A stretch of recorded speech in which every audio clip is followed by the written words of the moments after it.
आज मी तिसरे आणले बाजारातून आणि तिसऱ्यांचं एक शिंपली करायची आहे. तर त्यासाठी हे बघा या अशा तिसऱ्या आहेत या. आणि जेव्हा आपल्याला मासे मिळायचे कमी होतात म्हणजे मार्च एप्रिलमध्ये, तर या तिसऱ्या सगळ्यांना म्हणजे आपल्याला परवडतात सगळ्यांना. आणि ह्याचं एक शिंपलीचं जर आपण केलं आमटी तर ती खूप छान लागते. आणि विशेष म्हणजे ह्या तिसऱ्यांमध्ये कॅल्शियमचं प्रमाण जास्त असतं, त्यामुळे आपल्या तिसऱ्या म्हणजे आठवड्यातनं एकदा खायला हरकत नाही. तर आता ह्या आणल्यानंतर ह्याला खूप माती असते बघा, कारण ह्या रेतीत न काढतात. तर त्यामुळे मी 5-6 वेळा धुवून घेणार आहे. आणि तिसऱ्या जर समजा अशा उघडलेल्या असतात, ह्या ज्या बंद आहेत, पण काय काय जर उघडलेल्या असतील तर त्या समजाच्या चांगल्या नाही आहेत. म्हणजे बंद आहेत अशा बघून त्या आपण व्यवस्थित घ्यायच्या. ह्या ताज्याच आहेत ह्या. तर मी या 5-6 वेळा चांगल्या धुवून घेते आणि नंतर कशा करलायच्या ते तुम्हाला मी दाखवणार आहे. हा याच्यावर ह्या प्रत्येक शिंपला असा घेऊन त्याला चोळून धुवायचा, कारण वरती माती असते आणि बाहेर आल्यानंतर फुटतं ते. आणि ती रेती आपल्या या आपण जेव्हा करलतो तेव्हा आतमध्ये येण्याची शक्यता असते. त्यामुळे चोळून ह्या चांगल्या धुवायच्या. ती 4-5 वेळा धुवायच्या. स्वच्छ व्हायला पाहिजे. आणि कळल्यानंतर सुद्धा काय व्हायचं आहे, आपण त्याचं जे पाणी येतं ते आपण पाणी चांगलं गाळून घ्यायचं आहे. त्याच्यापेक्षा आतमध्ये त्यांच्या पोटापेक्षा रेती असते. नंतर तुम्हाला मी करण्याची दाखवेन.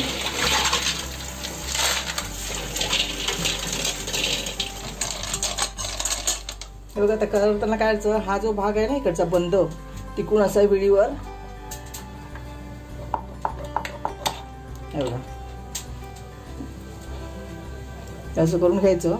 आणि ह्या एका शिंपलीतला जो मांस आहे ते काढून घ्यायचं आणि एका शिंपलीत असंच ठेवायचं.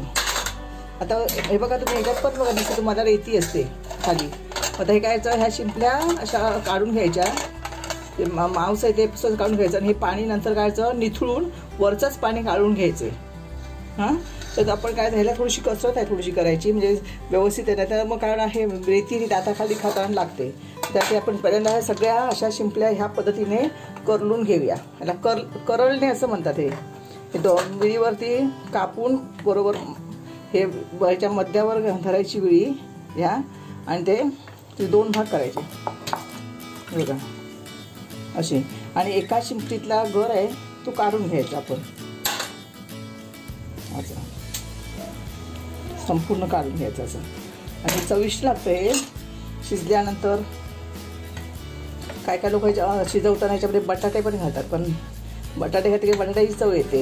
आपण असंच करायचं आहे, फक्त शिंपल्या घेऊनच करायचं आहे बघा. ह्या पद्धतीने 2 भाग केल्यानंतर एका शिंपलीतला जो गर आहे म्हणजे मांस आहे ते सगळं आपण असं काढून घ्यायचं आहे ह्या पद्धतीने. अशा मी आता सगळ्या शिंपल्या ह्या करलून घेते.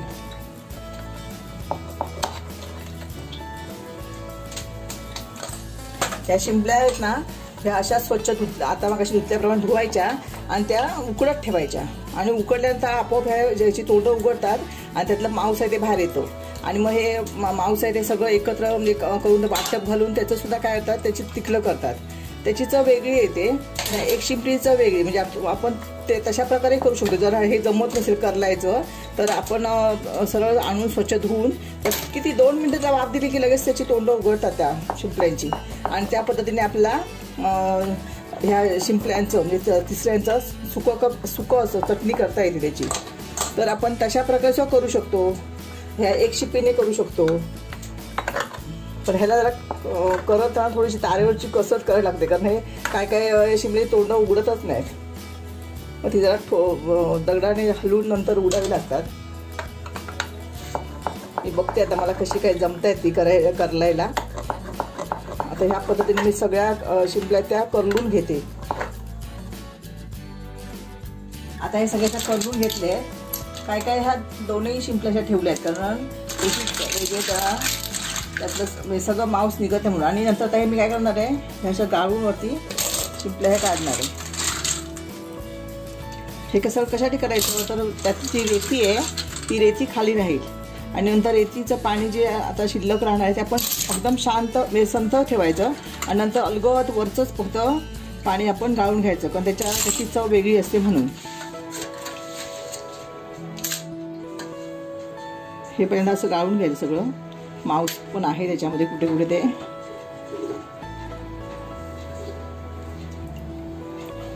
आता हे जे पाणी उरलंय हे पाणी आपण संथ असं ठेवून द्यायचं. 5 मिनिटं असंच राहिलं की हे काय होणार, रेती असेल ती खाली बसेल की आपण अलगद वरचं पाणी गाळून घ्यायचं. हे मी असंच ठेवून देते. तर तोपर्यंत मी वाचपाची तयारी करते. वाचन करायचं ह्याला थोडंसं ताजं वाटप घालणार आहे, त्याला चांगली आणखी चव येईल म्हणून. हे बघा मी हे पाणी आता 5 मिनिटं मी एकदम शांत ठेवलं, हलवलं नव्हतं. आता मी वरचंच पाणी ह्या शिंपल्यांमध्ये ओतून घेते. बघा एकदम हळू ओतून घ्यायचं. पाठीमध्ये दिसतंय तुम्हाला गाळ कसा राहिलाय तो. ही सगळी रेती आहे. बस एवढंच घालणार आहे. हे मी घालणार नाही आहे. मी सर ह्याच्यामध्ये रेती चेक करून असेल आणि आपण चावतेवेळी आपल्या दाताखाली येतील म्हणून घालणार नाही आहे. तेवढंच पाणी मी घेतलं आहे. आता मी फोडणी कशी करायची दाखवते. गॅसवर मी पातेलं ठेवलं आहे. पातेलं चांगलं तापलं की हे बघा इथे कांदा घेतला अर्धा चिरून, एक छोटासा टोमॅटो घेतला आहे. नंतर वरनं आपण थोडंसं म्हणजे 4-5 कोकमं घालणार आहोत, जरा आंबटपणा हवा आहे म्हणून. आणि कोथिंबीर आहे. तर आता मी भांडं तापलं की त्यामध्ये तेल ओतते.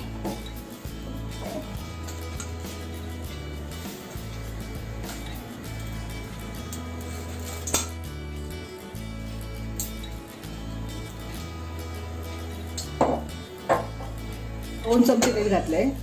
आता तेल तापलेलं आहे. मी यामध्ये कांदा आणि टोमॅटो घालणार आहे. थोडीशी कोथिंबीर सुद्धा या फोडणीमध्ये घालणार आहे, तरी चांगली चव होते म्हणून. आता आपण कांदा चांगला परतून घेऊया.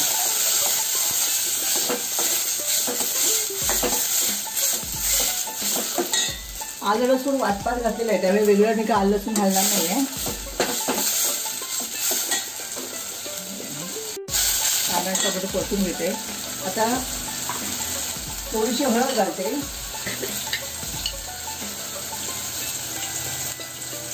एक पाव चमचा.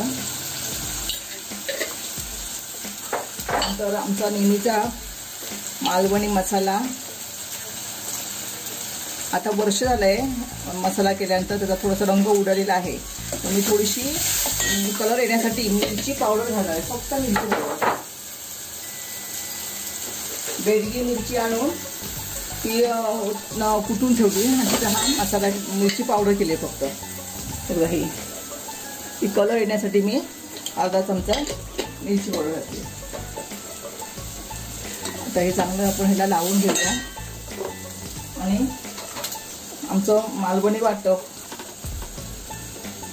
आपल्याला कसं घट्ट पातळ हवं त्याप्रमाणे हे वाटप घालायचं आहे.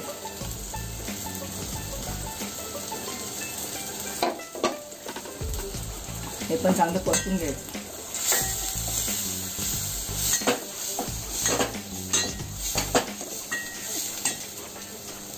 आणि आता त्यामध्ये आपण ह्या साफ केलेल्या तिसऱ्या ह्याच्यामध्ये ओतणार आहोत. आता आपल्याला जशी काही घट्ट पातळ ग्रेव्ही हवी आहे त्याप्रमाणे आपण त्यामध्ये पाणी भाकरीवर खायला हवं आहे. त्याच्याशी आपण घट्ट करतात काय काय. मी जास्त पातळ करणार आहे. भातावर आणि भाकरीवर असं मीडियम आकाराचं करणार आहे. आता गॅस पूर्ण फुल केला आहे मी. आता मिक्सर धुवून पाणी घालते फक्त.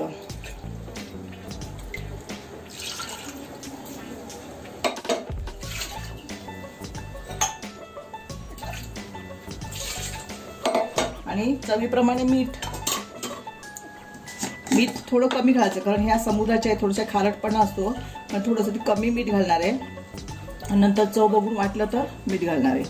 आता हे चांगलं शिजलं ना की नंतर मग आपण कोथिंबीर काय ते आमसूला घालणार आहोत. थोडंसं आणि पातळ हवे. जरा आणि पाणी घालते मी.